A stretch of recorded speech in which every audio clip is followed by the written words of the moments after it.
کہ یہ کوئی پہلا واقعہ نہیں ہے، اور نہ ہی میرا اس ویڈیو کے ذریعے یہ مقصد ہے کہ میں علماء اکرام کو جو کہ اچھے ہیں، جو ایک بہتر کام کر رہے ہیں، میں ان کو ٹارگٹ کروں.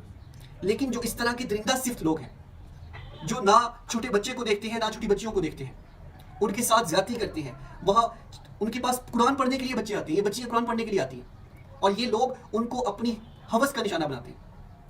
لیکن اس کے بعد ان کے ساتھ ہوتا کیا ہے؟ کچھ بھی نہیں. یہ وکٹری کا نشان بنا کے سامنے آتے ہیں. اور اس کیس میں بھی ایسا ہی ہوا کہ جب مولانا صاحب کے کہنے پہ، یعنی کہ مولانا ابتسام الہی صاحب کے کہنے پہ، بچے کا باپ جو ہے وہ واپس کر لیتا ہے اپنی FIR، تو اس کے بعد مولانا ابو بکر معاویہ ایک یوں کر کے وکٹری کا نشان بناتے ہوئے باہر آتے ہیں، اور یقیناً وہ اس نظام کو منہ چڑھاتے ہیں، وہ اس مرے ہوئے معاشرے کو وکٹری کا نشان بنا کے دکھاتے ہیں، اس زومبی زدہ معاشرے کو وہ بتاتے ہیں کہ یہ جو نشان نہیں تھا بیسیکلی، یہ بیسیکلی ان کی جیت تھی اخلاقیات کے اوپر، جو کہ آپ کی مر چکی ہیں، ہماری ایک دین کا معاشرہ مر چکی ہیں. یقیناً وہ ایک بہت ہی ہسٹوریکل بات بھی کرتے ہیں، ایک تاریخی بات کرتے ہیں کہ اللہ شر سے خیر نکالے گا، اور میں دین کی جو خدمت ہے وہ اسی طرح سے کرتا رہوں گا، اور اللہ مجھ سے دین کا کام ایسے ہی لیتا رہے گا. تو یقیناً سوال تو اٹھتا ہے کہ مولانا صاحب، کیا دین کی خدمت یہ تھی کہ آپ نے بچے کے ساتھ زیادتی کرنی تھی؟ کیا دین کی خدمت یہ تھی کہ آپ نے جو اس بچے کے باپ کے سر کے اوپر ویپن تان لیا تھا؟ کیا دین کی خدمت یہ تھی کہ آپ نے ہر طرح کی وہاں پہ دینگا مشتی کر کے بھاگنے کی کوشش کی؟ کیا شر سے خیر یہ نکلنا تھا کہ آپ نے اس بچے کو ڈرا دھمکا کے رکھا ہوا تھا وہاں پہ اپنے پاس؟ لیکن آپ خود سوچیں کہ اگر اس بچے کا باپ وہاں نہ پہنچتا تو اس بچے کے ساتھ کیا بیتتی؟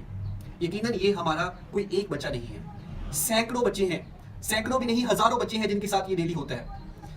یہ تو وہ کیسز ہیں جو سامنے آ جاتے ہیں، یہ ٹپ آف دا آئس برگ ہے. میں نے خود حفظ کیا ہوا ہے اور میں نے اس ماحول کو دیکھا ہوا ہے.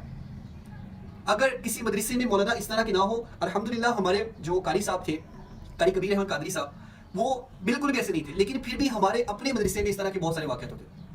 ڈیفینیٹلی رپورٹ کون کرتا؟ نکلنے نہیں دیے جاتے.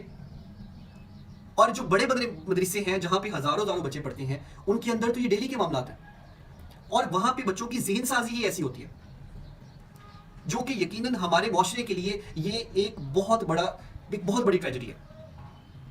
تو اب اگر ہم بات کرتے ہیں کہ اس کا حل کیا ہے، اس کا حل بہت سادہ سا ہے. سب سے پہلے تو اپنے پھول جیسے بچوں کو مدرسے نہیں بھیجیں.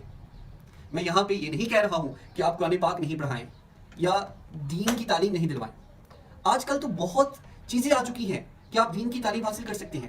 آپ نے اگر کسی مولانا صاحب سے ہی پڑھنا ہے تو ان کو اپنے گھر بلا لیں، ان کو پے کر دیں، لیکن اپنے بچوں کو ان کے پاس بھیج کے ان کے رحم و کرم پر نہیں چھوڑے. یہاں پہ جس طرح میں نے پہلے بھی بات کی کہ یہ کوئی ایک کیس نہیں ہے، اور نہ ہی یہ کوئی اسپیسیفک سیکٹ ہے، یا جس طرح اہل حدیث کے لوگ ہیں ڈیفینیٹلی اس میں بہت سارے اچھے لوگ ہیں. جس طرح علامہ ابتسام الہی صاحب نے بعد میں یہ بات کی ہے، ابھی ریسنٹلی BBC سے بات کرتے ہوئے انہوں نے کہا ہے کہ اگر تو وہ واقعی میں اس طرح کلپریٹ پایا جاتا ہے تو میں اس کے ساتھ نہیں کھڑا ہوں گا. انہوں نے بات کو ڈیفینیٹلی گول مول کرنے کی کوشش کی ہے. تو یہ جو ہے یہ سبھی سیکٹ ہی اس طرح کرتے ہیں، جو ریلیجیس مینٹیلٹی بنائی گئی ہے، جو ایک سیگریگیشن دکھایا گیا ہے یہاں پہ، تو ڈیفینیٹلی یہ تو ایک نیچرل ڈیزائر ہے. جب آپ اس کو دباتے ہیں، سپریس کرتے ہیں، تو پھر یہ آؤٹ کم آتا ہے. آپ نے یقیناً وہ ایک بات سنی ہوگی جو کہ ایک لطیفہ ہے، میں جسٹ یہاں پہ بتا رہا ہوں تاکہ، کیونکہ ہمارے مدرسوں میں ایسا سب کچھ ہی ہو رہا ہے. اور وہ بات یہ تھی کہ ایک مولانا صاحب ایک بچے کے ساتھ زیادتی کرتے ہیں اور وہ جا کے گھر بتا دیتے ہیں. تو اس کی والدین اس مولانا صاحب کے پاس آتے ہیں، اس کو کہتے ہیں کہ آپ نے میرے بچے کے ساتھ زیادتی کی ہے. تو مولانا صاحب آگے سے کہتے ہیں کہ جس طرح ہم پڑھے ہیں ویسے ہی ہم نے پڑھانا ہے. تو آپ اس سے اندازہ لگا سکتے ہیں کہ یہ جو ایک مدرسہ سسٹم ہے، جو ایک مدرسہ کلچر ہے، یہ کس طرح کا ہے. یقیناً جو آئے دن آنے والے جو یہ واقعات ہیں، یہ ہمیں اس چیز کے بارے میں ضرور بتاتے ہیں کہ یہ کوئی لطیفہ نہیں ہے، یہ حقیقت معلوم ہوتا دکھائی دے رہا ہے. پھر اس کے ساتھ ساتھ آپ یقیناً دیکھتے ہوں گے کہ ریسنٹلی ایک چور نے چوری کی اور جا کے وہ اعتکاف پہ بیٹھ گیا. ابھی کل کا واقعہ ہے ایک، جس میں ایک اعتکاف پہ بیٹھے ہوئے بچے کے ساتھ جاتی ہوئی. تو یقیناً یہ بھی سوال آتا ہے کہ یہ سب کون کر رہا ہے. اگر آپ کہتے ہیں کہ شیطان کو باندھ دیا گیا ہے تو پھر، اور دوسری بات آپ یہ بھی کرتے ہیں کہ ہمارے اقدار بہت اعلیٰ ہیں، ہمارے مورلز بہت اعلیٰ ہیں، یہ بھی آپ کا کلیم ہے، لیکن پھر یہ سب کون کر رہا ہے اگر آپ کے اقدار بہت اعلیٰ ہیں؟ یہاں پہ ایک جسٹ لائٹ میں بات کہنا چاہوں گا کہ سوشل میڈیا کے اوپر میں نے ایک چیز پڑھی تھی کہ آپ ایک ماہ اس طرح کر کے دیکھ لیں کہ شیطان کو باندھنے کی بجائے جو اس طرح کے درندہ صفت لوگ ہیں ان کو باندھ کے ان کو جو سزا ہے وہ دے دیں ایک سسٹم کے تھرو. تو پھر آپ دیکھیں گے کہ کس طرح سے یہ جو برائیاں ہیں، یہ جو جرائم ہیں، یہ کم ہوں گے. اور جس طرح میں نے پہلے بھی بات کی کہ اگر آپ نے بینگ اے معاشرہ یا ایک بینگ اے کنٹری اگر آپ نے ترقی کرنی ہے تو اس کا ایک ہی حل ہے سائنس اینڈ ٹیکنالوجی. تو اپنے بچوں کو قرآن پاک کی تعلیم ضرور دلوائیں، لیکن اپنے بچوں کو سائنس اینڈ ٹیکنالوجی کی بھی اویئرنیس دیں، اس کی بھی تعلیم دلوائیں. آپ نے یقیناً، میں آپ سے بھی یہ سوال کرنا چاہوں گا کہ ہمارے بہت سارے جو مولوی حضرات ہیں یا جو علماء کرام ہیں، آپ نے سنا ہوگا کسی نے 1000 کتابیں لکھی، کسی نے 2000 کتابیں لکھی، لیکن دنیا کو انہوں نے کیا دیا؟ کسی نے بھی کسی کی زندگی میں آسانی پیدا کی، یا کسی نے کوئی ایسی وائرلیس سسٹم ایجاد کر دیا ہو کہ جس میں ہم تار کے بغیر بجلی کو ٹرانسفر کر سکے لوگوں کو؟ تو یقیناً ایسا کچھ نہیں کیا کسی نے بھی. لیکن یہ وہی لوگ ہیں جو موسٹلی، میں میجورٹی علماء کرام کی یہ بات کر رہا ہوں، میں جو کچھ اچھے لوگ ہیں ان کو نہیں کہہ رہا ہوں، لیکن میجورٹی اسی طرح کی ہے جو ہمارے بچوں میں سے کیورسٹی ختم کر دیتی ہے، ان کو سلیوری سکھاتی ہے، ان کو اپنا غلام بنا دیتی ہے.